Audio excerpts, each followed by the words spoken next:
Madeira. So this was the couple that meets for dinner, wine, and divorce papers, which I just like to call Tuesday, but you know, everyone's got their own thing. The whole idea for her, did she get pregnant purposely and then came back to keep the baby with the husband that she actually wants to be with, or did I miss something? I'm not a dad. Someday. How do you like the shakshuka? She was not getting drunk. She was being very careful in her speaking. And she was talking about people who had been trying for years and hadn't made it, and all of a sudden, boom, guess what? They're pregnant. She was trying to get that in his little drunk mind. So she had it planned. Well, I don't know if you guys are wine connoisseurs, but Madeira is actually pretty strong in alcohol content. It can be like 18-20%.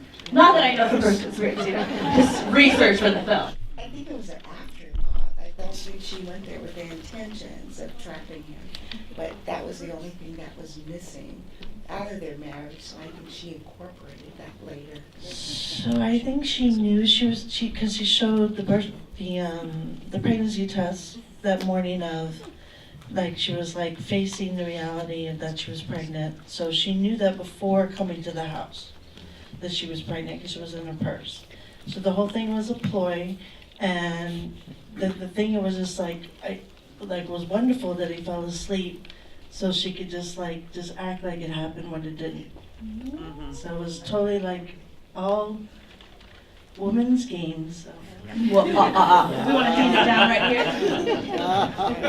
I don't know if it's women's games, but she brought his favorite wine, which is, high in alcohol content, which he swore off of, but she brought it with the intent to get him nice and drunk. As she said, you won't remember this in the morning, will you? Yes, I did sleep with the guy. So, which turned him on, and she woke up and she perfect plan. Oh, you're late for work, and she puts on his favorite music. There was so much in love.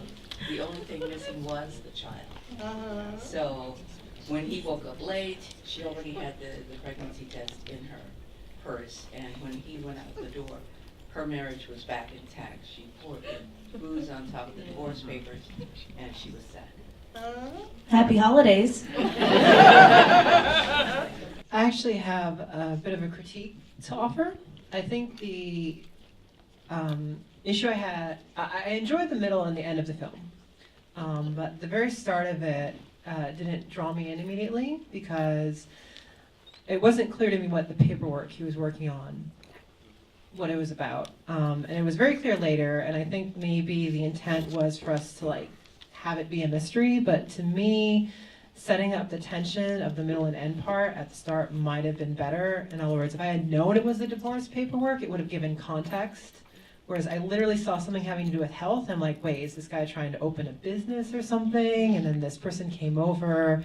And so, the first half was missing that tension piece just because I didn't really know what it was about.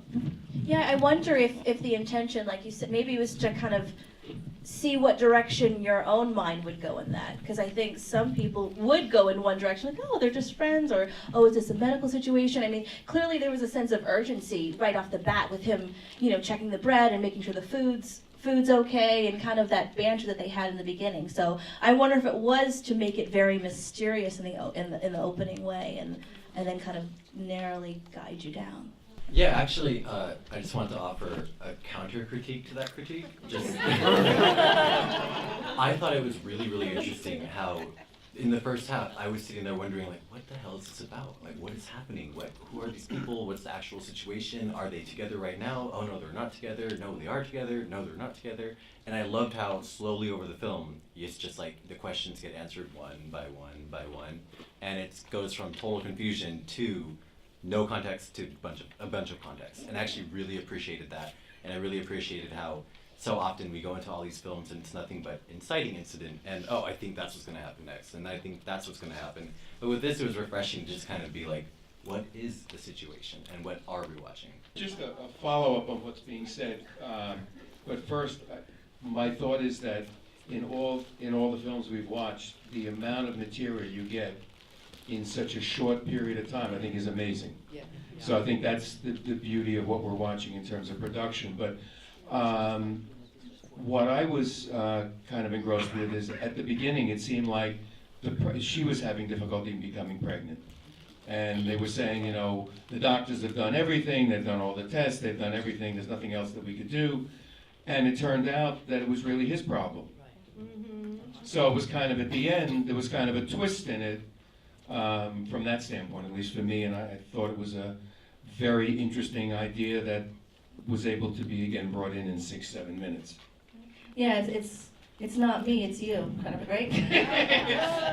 No, I appreciate that, and I think it is interesting to kind of flip the switch and look from her perspective and see what she was doing differently. And yeah, who knows? I mean, one of the things that stood out was also the communication. You know, once they really started to get into it, got heated up, he was saying, I wanted to stay. I was willing to stay with you regardless. So I wonder, you know, if they discussed it more. Who knows? That's the joy of it all.